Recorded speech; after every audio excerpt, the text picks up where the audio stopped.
মুসা এবং ফয়সালকে উৎপাদকে বিশ্লেষণ করতে বলা হয়েছে 16x বর্গ বিয়োগ 64 রাশিকে। তাদের নির্ণীত ফলাফল নিম্নে দেওয়া হলো। মুসা এটা বের করেছে এভাবে, আর ফয়সাল বের করেছে এভাবে। কোন ছাত্রটি আসলে এটা সঠিকভাবে করেছে যা সমান হবে 16x বর্গ বিয়োগ 64? তোমরা এখন ভিডিওটি থামিয়ে নিজেরা চেষ্টা করে দেখো করতে পারো কিনা। এসো একসাথে এটা করার চেষ্টা করি। এখন প্রথমেই দেখি মুসা এটা সঠিকভাবে নির্ণয় করতে পেরেছে কিনা। মনে হচ্ছে মুসা উৎপাদক হিসেবে পেয়েছে 16 এবং তারপর বর্গের ব্যবধান। দেখি আমরা এটা করতে পারি কিনা। 16x বর্গ বিয়োগ 64 ছিল আমাদের মূল রাশি।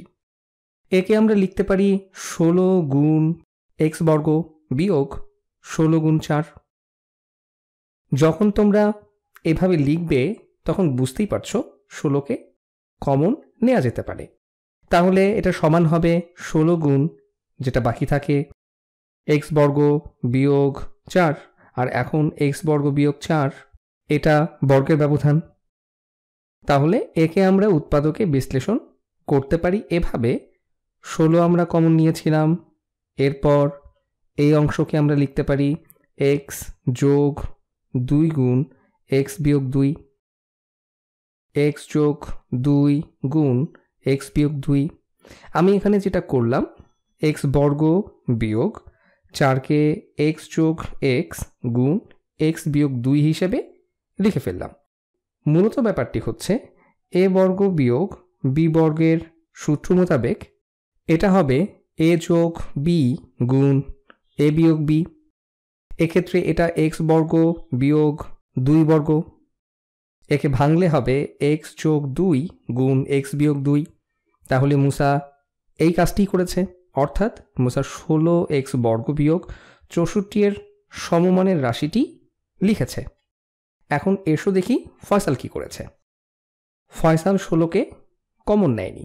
সেটা বুঝতে পেরেছে যে আমাদের মূল রাশিটি নিজেই বর্গের ব্যবধান, যদিও আমরা 16কে কমন না নিই।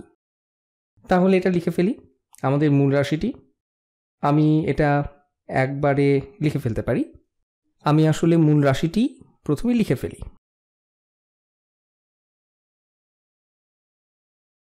এটা আমাদের মূল রাশি 16x বর্গ বিয়োগ 64। এটা সমান আমরা লিখতে পারি 16x বর্গ সমান 4x বর্গ, এরপর বিয়োগ 8 বর্গ। তাহলে তোমরা যখন এভাবে লিখবে তখন বুঝতেই পারছো এটা বর্গের ব্যবধান।